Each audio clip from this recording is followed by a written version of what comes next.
Hello and welcome to my channel. I am ZodiacBandit. And from the very beginning of Campaign 3 of Critical Role, they've been saying to throw out your expectations about what a campaign is supposed to be.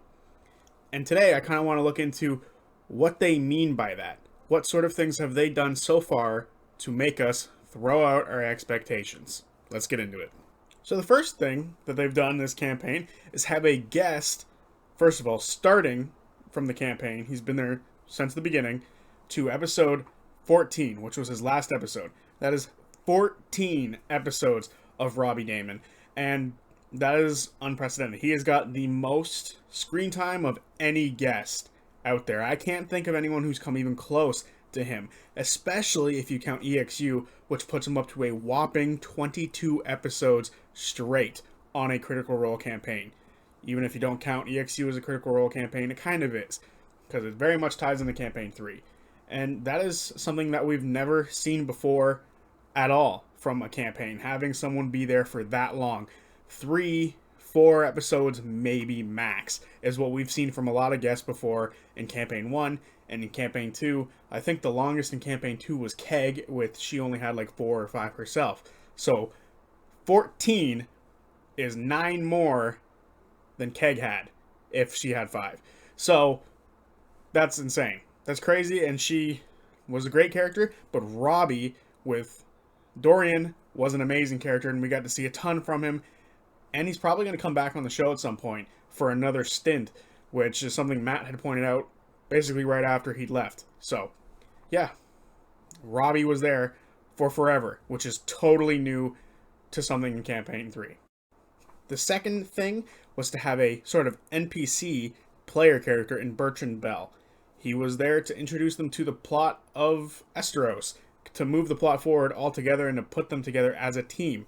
That is something unprecedented from a non-guest character.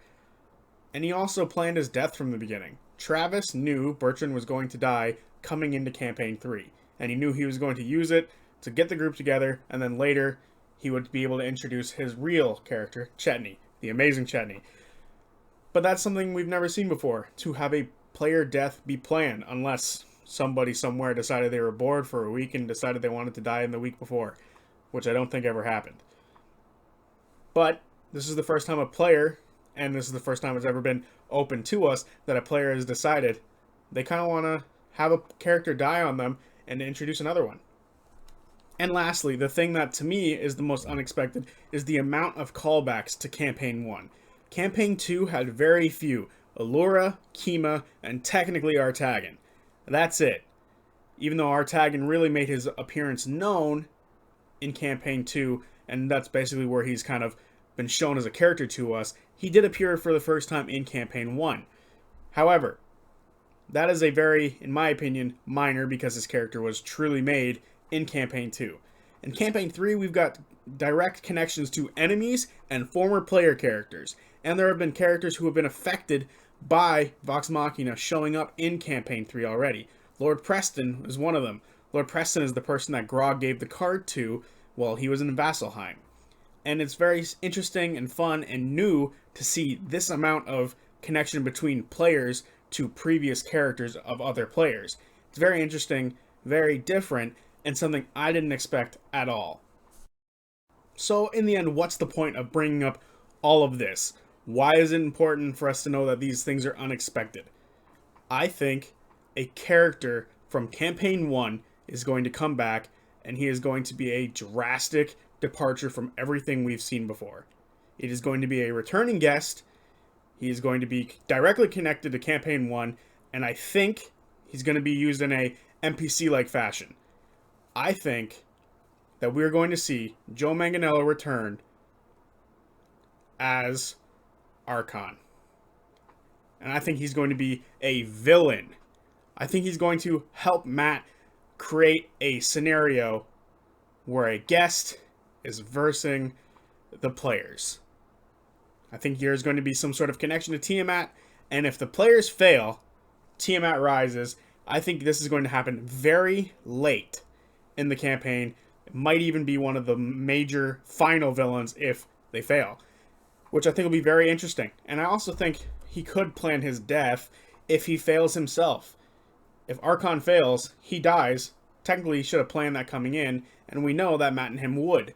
So all three of these things that I pointed out, connection to Campaign 1, a player NPC / a player death being planned, and a guest returning for a long form, all of these things could come together in Joe coming back to the table, but as the villain. And I think that would be very exciting, very cool, and extremely unexpected until now. Because now, this is what I expect. Except it's not. If it doesn't happen, it won't hurt me. But it will, because I really want to see it happen now. This is just a theory I kind of cooked up in my head after seeing a few comments from some people. Mainly one talking about Thordak kind of breaking the divine gate, or the sort of barriers between the realms when he came crashing through the elemental plane of fire. And I think, first of all, that weakening of the realms is how Fern got through. I think it's how many of these characters, like the Fae characters, like the Nightmare King, and whatever the slug monster we're going to see on Thursday, came from. I think it's because of Thordak, and Tiamat is on the first ring of Hell, so I think that's the one that people go to a lot, the most. It's where you have to go to first to be able to travel further in, unless you've already kind of familiarized yourself with it. So I think it'll be easier for Tiamat and Archon to be able to kind of break her out now because of this weakening of the realms 36 some odd years later. So there's a little bit more that I could have gone into detail with, but I think I'm going to end there. This theory is sort of still cooking and burning, and I eventually plan on making a more in-depth video about it, but I thought I'd give a sort of brief idea of where I'm heading with it. So with that, I will see you guys on Friday. Peace.